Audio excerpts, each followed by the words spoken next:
Close your eyes for a moment and imagine.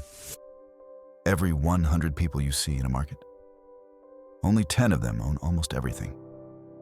The businesses, the land, the big houses, the luxury cars. While the other 90, they share whatever is left. This isn't luck. This isn't magic. This is a system.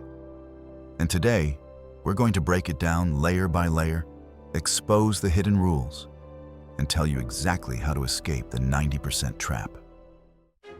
Welcome to Mark Growth, where future millionaires are made. According to the World Inequality Database, the top 10% of people own between 85% to 90% of the world's wealth.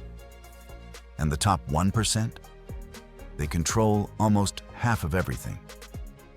Once, I was in the lobby of a luxury hotel. Outside, on the same street, a man was selling tea for 10 cents.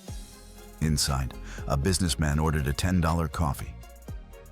Casually paid, and didn't even look at the bill. That's when I realized, we're not living in one world. We're living in two worlds, side by side. Which world do you want to be in? Money makes money. The rich have a different engine. Imagine Daniel and Chris. Daniel has $1 million saved. Chris has $1,000 saved. Both invest at 10% annual returns. Daniel earns $100,000 a year without working. Chris earns $100 a year. Difference in effort? Zero. Difference in results? A lifetime. It's like two people running a race. One is riding a superbike, the other is barefoot. Even if the barefoot runner is faster, the bike will always win. The rich don't just work for money, they make money work for them, 24/7, even while they sleep. The financial literacy gap reality check. Most schools teach you how to earn a salary, not how to build wealth. Rich families teach their kids how to buy assets, not liabilities, how to read a balance sheet, how to invest early, how to use good debt to grow wealth. Poor and middle-class families teach, get a safe job, save money while inflation eats it. Don't take risks. It's like playing soccer without knowing the rules. You'll keep kicking the ball randomly while the other team scores goals with strategy. The system rewards owners, not worker. Example, a popular clothing brand has 200 workers, 2 owners. The workers earn salaries. The owners earn profits, brand equity royalties, future sale value. Even if the owners take a month off, the business keeps making them money. Workers trade time for money. Owners trade ideas for wealth. Here is the real-life case. Steve Jobs didn't build every iPhone himself. But every iPhone sold made him and his shareholders richer. Generational wealth and the inheritance ladder. Rich families don't just pass down money. They pass properties, businesses, investment portfolios, elite connections. Poor families often pass debt struggles, a play-it-safe mindset. Imagine 2 kids starting life. One gets a fully fueled car with GPS. The other starts on foot with no map. That's the power of generational wealth. Access to exclusive tools and networks. The wealthy invest in companies before they go public, have tax experts finding legal ways to save money, get loans at very low interest rates. The average person buys stocks after prices are already high, pays full taxes with no strategy, takes personal loans with huge interest. It's like rich people shopping wholesale while poor people shop retail. Same product, massive price difference. Picture this. 2 people are standing at the edge of a cliff. Below them is a huge safety net of opportunities. One person stares down and says, "What if I fall?"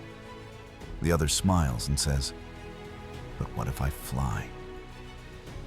That's the difference between a wealthy mindset and a scarcity mindset. Wealthy thinkers are wired for possibilities. They ask, what if it works? How can I scale this? They delay gratification, willing to sacrifice comfort today for financial freedom tomorrow. Scarcity thinkers? They're wired for fear. They ask, what if I lose? Better safe than sorry. And the moment money hits their account, they rush to spend it on luxuries, not to build assets, but to prove to others that they've made it. Here's the truth. You can't win big if you're too scared to play. Think about it. No champion ever lifted a trophy by sitting on the bench. In wealth, just like in sports, the people who take calculated risks, who step onto the field even when the game looks tough, are the ones who change their lives forever. Who do you really work for? Your job pays you, but who owns the company? Your boss? The shareholders? Every time you buy something, a business owner earns. Every time you pay interest, a bank grows richer. The cycle is invisible until you see it. The Pareto principle, the 80-20 rule in action. 20% of people create 80% of results. 10% hold 90% of the wealth. It's not always fair, but it's a repeating pattern in nature, business, and economics. The good news, you can move from the 90% to the 10%. The escape plan. Step 1. Learn money. Read books, watch content, take courses. Step 2. Start small investments. Index funds, ETFs, dividend stocks, real estate. Step 3. Build multiple incomes. Freelancing, side hustles, online businesses. Step 4. Think ownership. Create products, brands, intellectual property. Step 5. Network smartly. Surround yourself with ambitious, growth-minded people. The shocking reality check. In 2020, Elon Musk made $36 billion in a single day. In many countries, billionaires earn more in 1 hour than the average worker in a decade. Meanwhile, nearly half of the world's population lives on less than $6.85 a day. It's not fate. It's the system. Now that you know the rules of the game, will you play differently? Or keep watching others win? If you gained value, hit like, subscribe, and share this. Because the more we understand money, the less it controls us.